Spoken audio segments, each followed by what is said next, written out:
Mientras los demás podemos ir buscando Jeremías 29 del 1 al 14.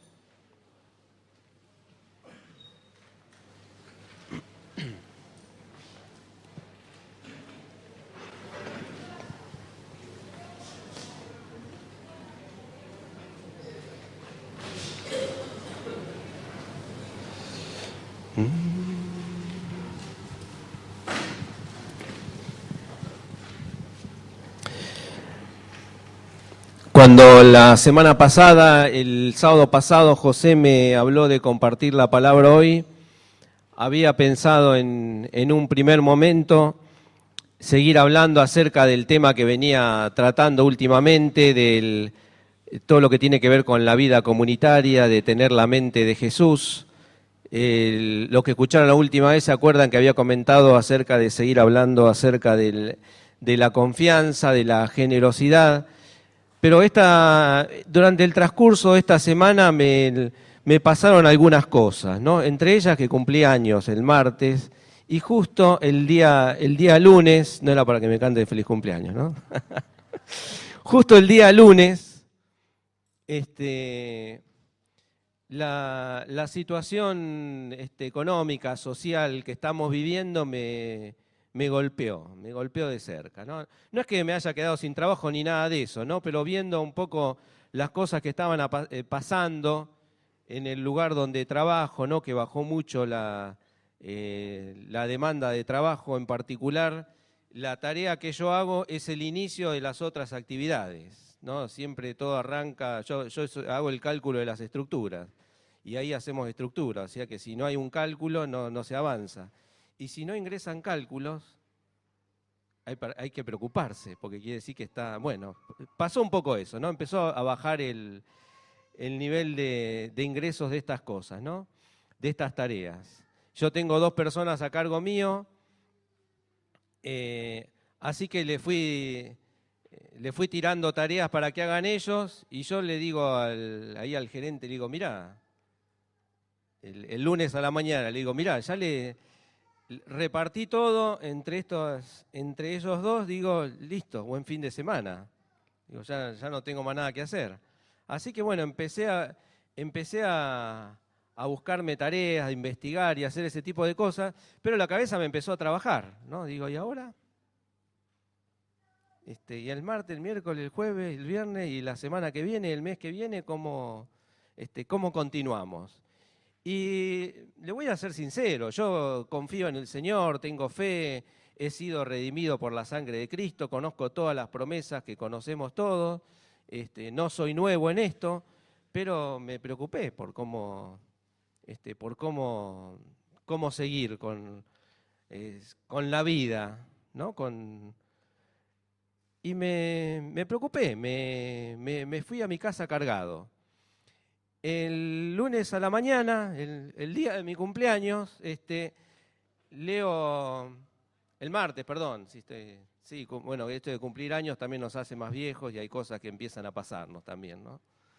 El martes leo el aposento alto y en la lectura del aposento alto encontré esta palabra que vamos a compartir hoy de Jeremías y me levantó el ánimo.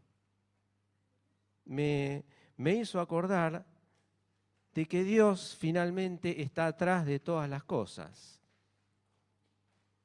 Me hizo acordar particularmente hoy festejando, recordando el Día del Padre, de que Dios finalmente es el que tiene el control de todas las cosas y tiene pensamientos buenos, como vamos a leer ahora.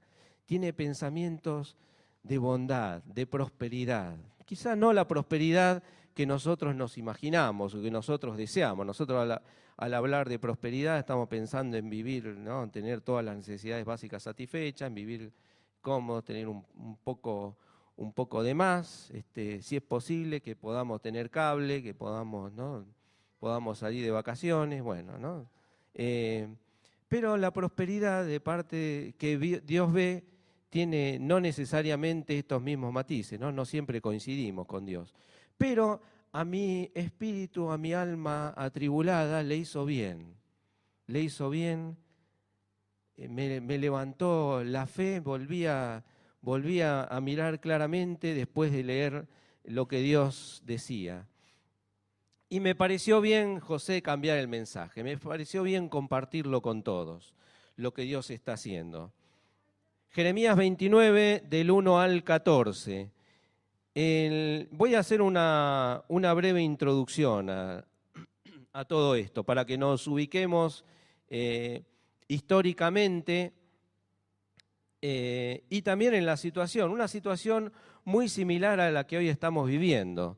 Esto ocurría aproximadamente en el año 597 a.C., ¿no? Unos 600 años antes de Cristo, ocurrió una de las peores desgracias que le pasó a Israel. Vinieron los caldeos, gobernados por Nabucodonosor, un rey poderoso, el Obama de ese momento, y se ve que los poderosos tienen algunas ideas brillantes, ¿no?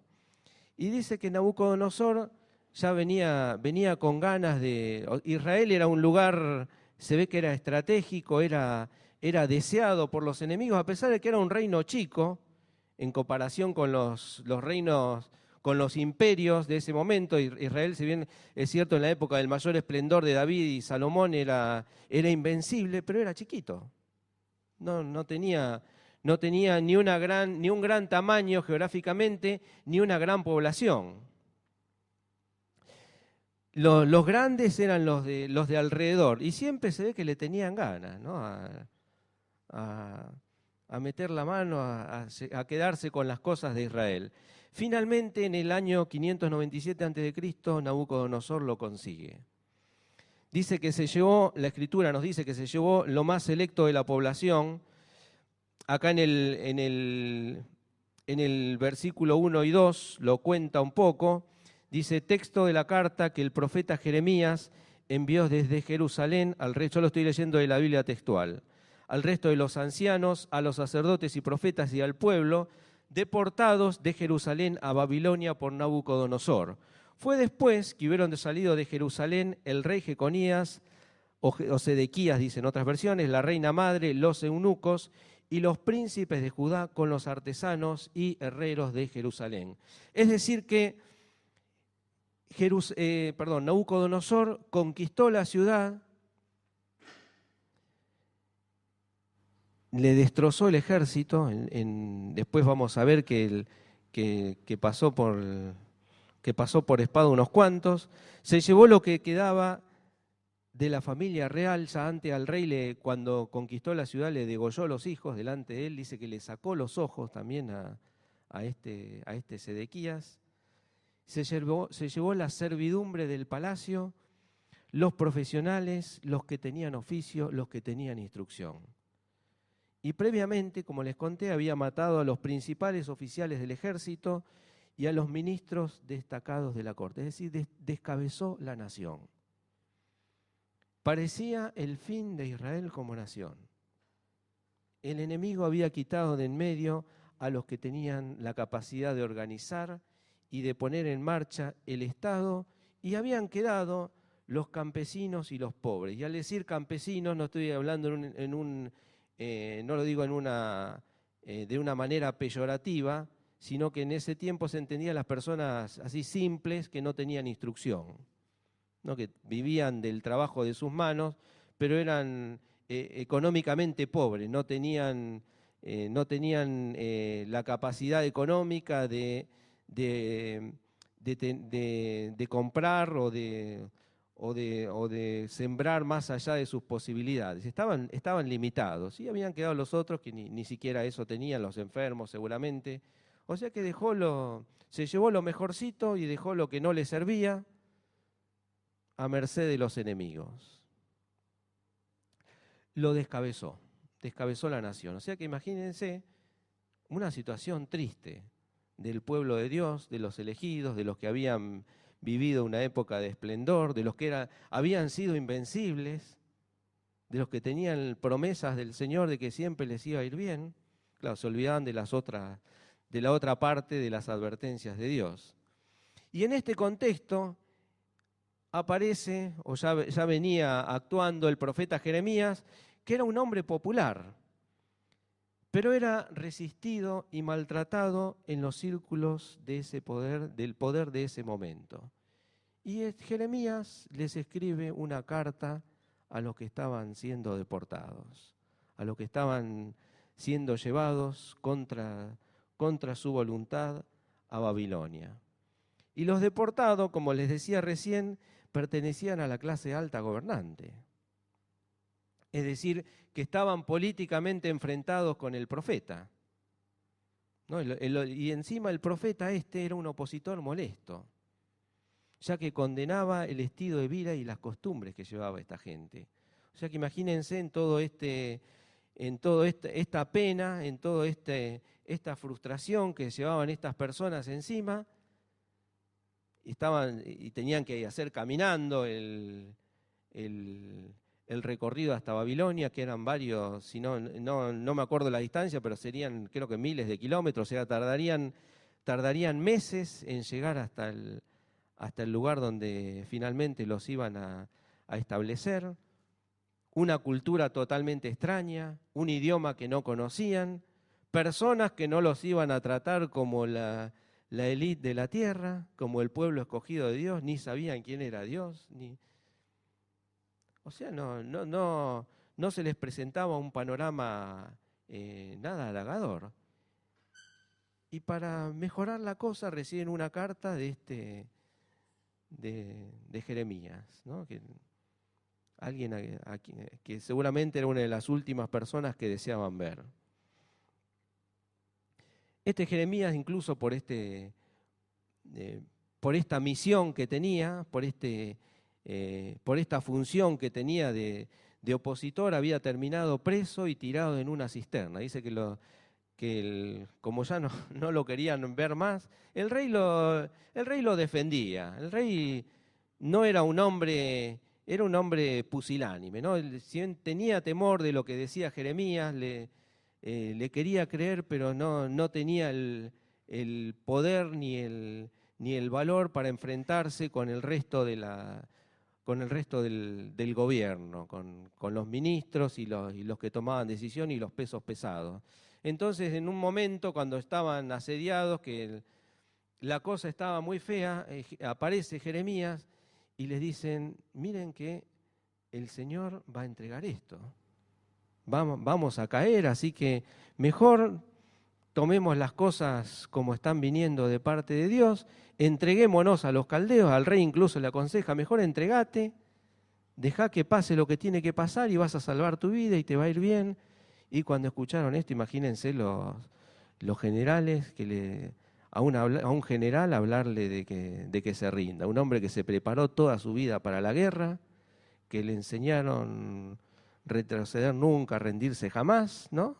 Y que eso es lo que habla con la tropa, que le digan: andá y rendite sin pelear. Y este tipo lo mandó el enemigo, saquémoslo de encima. Entonces van y lo tiran a una cisterna.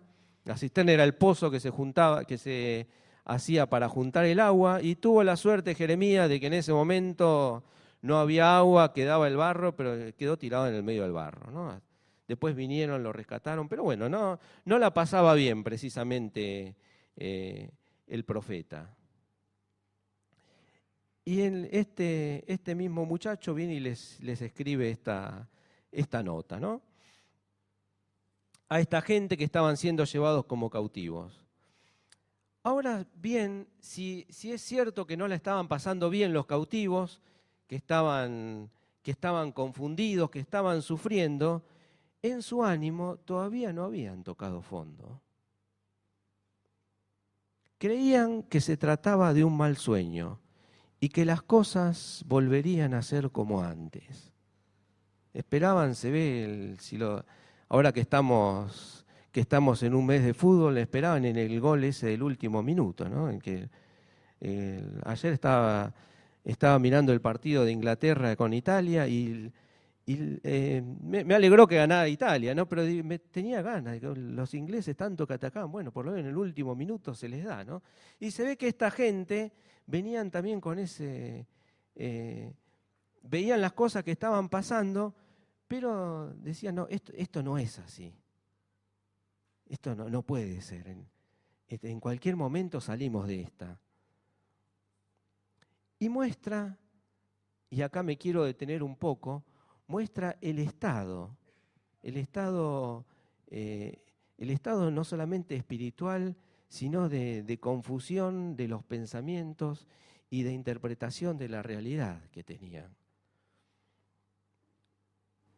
Cuando las cosas nos van bien, cuando experimentamos el bien y la misericordia de Dios, que se manifiesta como Dios es tan bueno y tan generoso y tan amable, nos muestra su misericordia y su bien en un buen pasar. Y nos da las cosas que necesitamos y que queremos. Y nos da paz en las relaciones, nos prospera, nos da salud. Y cuando estamos en ese estado, en esa situación tan linda, la tendencia es tratar de organizar el negocio. Es tratar de estandarizar las cosas y establecer alguna línea de productividad y nos volvemos sofisticados. Es decir, decimos, bueno, ya que estamos en esta posición, ahora nos vamos a organizar, vamos a hacer las cosas de esta manera y ya empezamos a buscar especialistas y vamos desplazando a los más viejos, incluso a los pioneros, incluso a los que fueron haciendo el camino al andar, a los que aprendieron de sus errores, y en esta reestructuración también lo sacamos a Dios del medio. Cuando las cosas nos van bien, tratamos de organizarnos de alguna manera en esa prosperidad, de crear alguna estructura de contención, de armarnos, y nos olvidamos de Dios. Y se nos va por algún lado la sencillez, el gozo del primer amor, la fe de creer que el Señor es el que provee. Es llamativo de que el maná, cuando estaba durante esos 40 años que estuvo Israel en el desierto, ¿cuánto duraba el maná? Un día. Hoy, ¿cuánto nos dura el sueldo? ¿Cuánto nos dura el sueldo? Poco más de un día, ¿no? 15 por ahí. Después hay que empezar a tarjetear, ¿no? Los que tienen tarjeta. Estamos viviendo el maná, ¿no? Y no los voy a engañar ni me voy a engañar a mí mismo. Las cosas no van a mejorar, por más que cambie el gobierno. Estamos pasando por una coyuntura que tiene esta tendencia y va a seguir así. Seguiremos siendo personas de fe, seguiremos confiando y esperando en el Señor, pero la cosa va a seguir así. Pero cuando pasamos a épocas de prosperidad nos pasan estas cosas que venía contando. Hay un pasaje que expresa esta tendencia del humano. No les voy a pedir que lo busquen, así nos mantenemos en Jeremías. Pero anótenlo. Deuteronomio 8, del 10 al 20. Dice así. Estoy leyendo de la Biblia en lenguaje sencillo. Pero una vez que hayan comido y queden satisfechos, no se olviden de dar gracias a Dios por tan excelente tierra. No se olviden de su Dios. Obedezcan todos sus mandamientos que en este día les doy. Es fácil olvidarse de Dios cuando todo marcha bien, cuando uno está lleno y tiene de comer, cuando tiene una buena casa y mucho ganado, oro y plata. Cuando la gente tiene más y más, se vuelve orgullosa y se olvida de Dios. Por esto, tengan cuidado. No se olviden de que Dios los sacó de Egipto, donde eran esclavos, y que los guió con un grande y terrible desierto, lleno de serpientes venenosas y de escorpiones, y que nada les pasó. No se olviden cómo sacó agua de la roca cuando se morían de sed y no tenían nada que beber.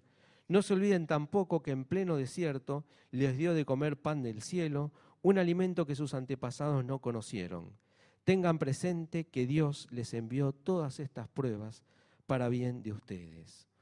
Si olvidan esto, tal vez lleguen a pensar que todo lo que tienen y disfrutan lo han conseguido con su propio esfuerzo.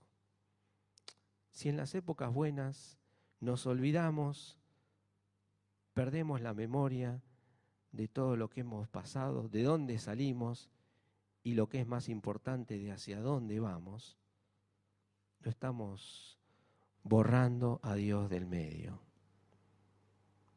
Más bien deben recordar que fue Dios quien les dio todo eso y que lo hizo para cumplir su promesa a nuestros antepasados. Yo les aseguro que si ustedes se olvidan de Dios, morirán.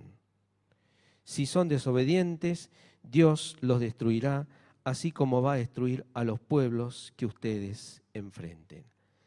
Y esto era lo que estaban experimentando estas personas en este momento de su historia.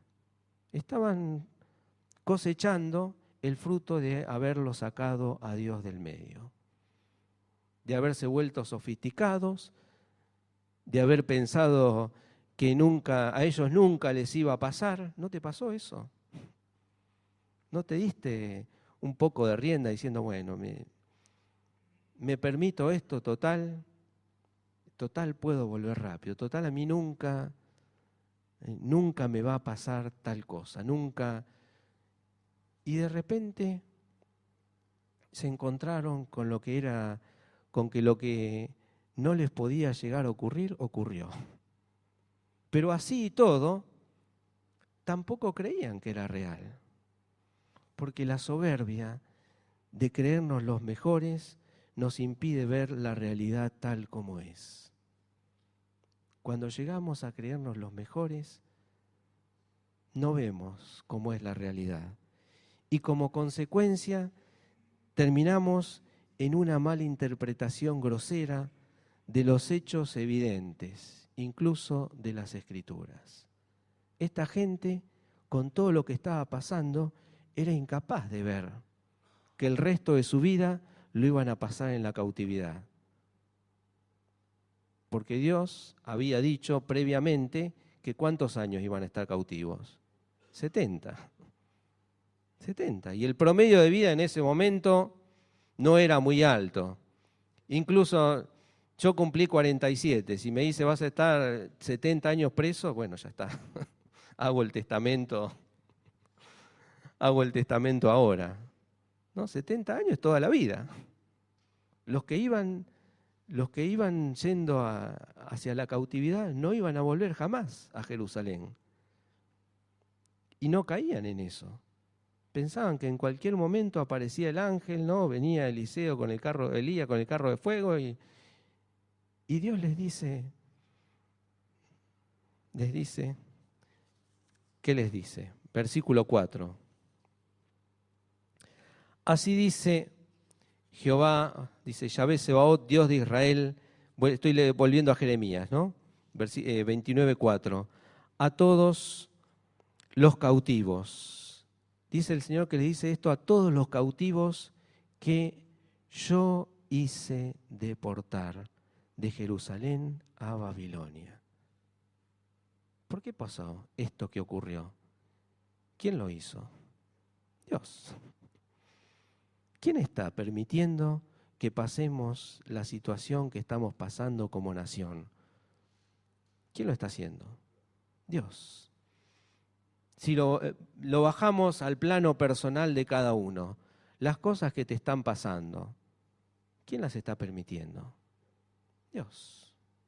Esto no quiere decir que Dios esté de acuerdo con el pecado, ni esté de acuerdo con que se hagan cosas malas, para nada. Pero muchas veces Él no mueve la mano. Pudiendo defendernos, pudiendo cubrirnos, Él deja la mano quieta, así como lo hizo con Job. Detrás de todas las cosas que nos ocurren se encuentran los designios de Dios. Y esto es algo bueno.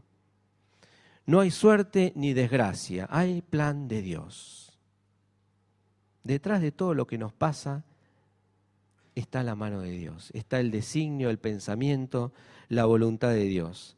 A veces, algunas veces por nuestra falta de fe o por nuestra cobardía, Dios tiene que emplear métodos extremos, como estaba ocurriendo con esta gente, como muchas veces nos ocurre. Pero otras veces el camino es el sufrimiento. Otras veces Dios nos hace pasar por situaciones, nos permite sufrir porque eso es lo que Él ha determinado que ocurra. No es una disciplina, no es un castigo, es algo. Si no fuera así, no tendría sentido la cruz. ¿Qué pecado había cometido Jesús? ¿Merecía morir en la cruz? ¿Merecía que le pase todo lo que...? No, era el designio, era el plan de Dios.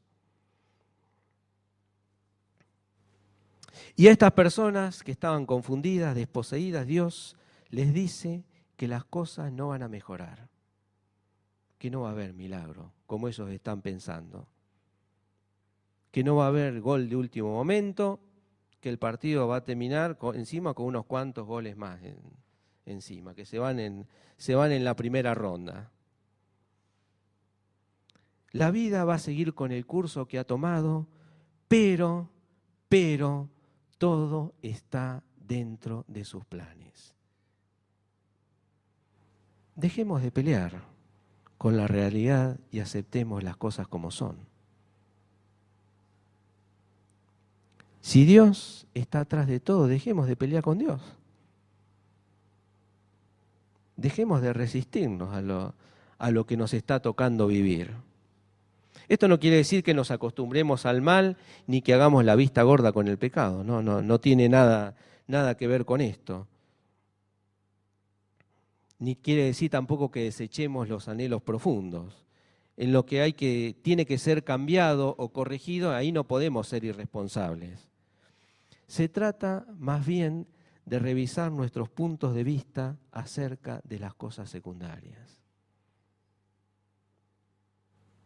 Se trata de revisar nuestros puntos de vista acerca de las cosas secundarias, de los otros aspectos de la vida. Y Dios les sigue hablando.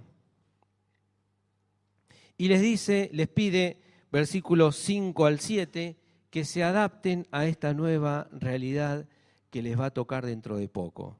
Les dice, edificad casas y habitadlas, plantad huertos y comer sus frutos, tomad mujeres y engendrad hijos e hijas, tomad mujeres para vuestros hijos, dad vuestras hijas a maridos, para que críen hijos e hijas, multiplicaos allá y no os dejéis disminuir.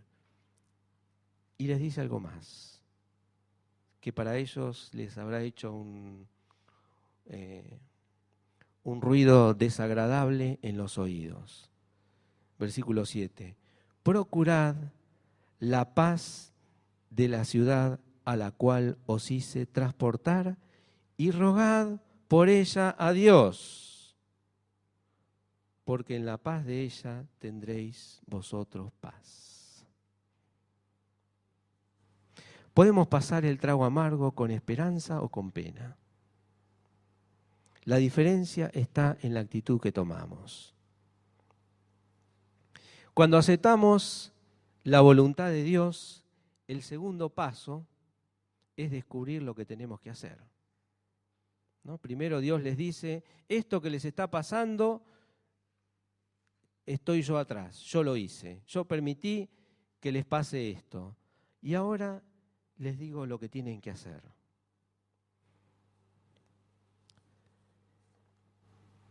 El segundo paso es descubrir lo que tenemos que hacer. Comenzar una nueva vida, tener una expectativa saludable dentro del nuevo contexto. Y en esto digo una cosa más. Es posible llegar a establecer una rutina dentro del sufrimiento. Una vez que aceptamos lo que Dios está haciendo, una vez que aceptamos cuál es nuestra nueva realidad, de esto hablaba también Víctor la semana pasada, ¿no? De dejar de pelear contra la circunstancia, contra lo que me pasó. Lo que me pasó y no lo puedo cambiar. Tanto en el pasado como lo que estoy viviendo en el presente, no lo puedo cambiar. Es necesario que lo acepte, pero una vez que lo acepto hay algo más. Tengo que empezar a vivir, a crear, a generar una expectativa de vida basado en esta nueva realidad. Podemos quizás no compartir el pensamiento o las ideas de quienes nos gobiernan, por ejemplo, pero es suicida pretender una mejora con el uso de la violencia. No, nuestra postura, lo que Dios espera de nosotros es que encomendemos las cosas a Él, que batallemos en oración, que no nos dobleguemos, al contrario, avancemos con el pecado. Pero las acciones de los hombres, lo que tiene que ver con el empleo de la fuerza humana o con la determinación humana, no ayuda. Es un estorbo. Y para evitar confusiones, Dios también advierte sobre las profecías y expectativas personales de una restauración a corto plazo. Versículo 8 y 9,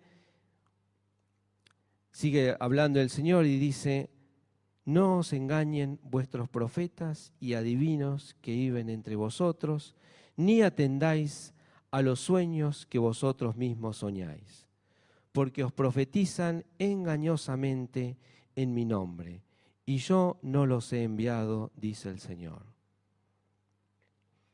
Dios nos ha dado a cada uno la capacidad de juzgar y de discernir lo bueno de lo malo. Por esto somos responsables tanto de lo que creemos como de las decisiones que tomamos.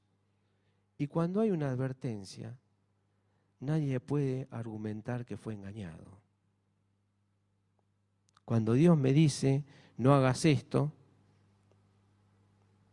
o me dice, por acá no, y yo lo hago igual, no puedo decir, bueno, lo que pasa que escuché esto, a mí me enseñaron de esta forma. Todos tenemos acceso a la palabra de Dios. En este siglo en particular, todos podemos tener una Biblia. La mayoría de nosotros sabemos leer. Todos tenemos acceso a saber lo que Dios quiere y lo que Dios dice. No puedo argumentar que fui atraído por una falsa doctrina, por alguien que me dijo lo que no tenía que escuchar, porque también hay personas que hablan bien. También tenemos acceso a los que nos transmiten la verdad. Entonces, podemos decidir correctamente. Y este es un claro caso, un claro ejemplo en el que nuestro propio deseo se tiene que acomodar a los planes de Dios. ¿No? Lo que estas personas anhelaban era que todo volviera a ser como había sido hasta ese momento, quizás hasta una semana antes. Volver a llevar la vida que tenían, volver a tener las cosas que tenían, la casa que tenían, la familia que tenían. Y Dios les dice, van a seguir escuchando dentro de ustedes mismos algunos que les van a decir que eso viene pronto, que esto se va a terminar y que en poquito tiempo vuelven a donde estaban. No los escuchen, no les hagan caso. Si soñás con algo así, si a la mañana te despertás contento porque tuviste un sueño lindo de que ya no te creas. No tomes ese sueño como verdadero, porque las cosas no van a cambiar. Las cosas van a seguir hasta que se cumplan 70 años. Pero, versículo 10, el Señor también aclara de que se trata de una situación transitoria. Así dice el Señor: cuando se hayan cumplido los 70 años para con Babilonia, yo os visitaré y despertaré sobre vosotros mi buena palabra para haceros volver a este lugar. A su debido tiempo, cuando se hayan dado los pasos anteriores, cuando haya tenido lugar la transformación, llega el momento del cumplimiento de las promesas. Y habiendo pasado por el fuego de la prueba, nos encuentra maduros, listos, formados para asumir las nuevas responsabilidades a su debido tiempo, ¿no? A los chicos no se les pueden dar otras cosas que no sean juguetes, ¿no? No le puedo dar. El año pasado, para hacer el trabajo mío, me compré una notebook cara, ¿no? Que tenía un montón de funciones y de ese tipo de cosas y una gran capacidad. Entonces en el trabajo dice, bueno, pero no se la des a tus hijos para que jueguen, ¿no?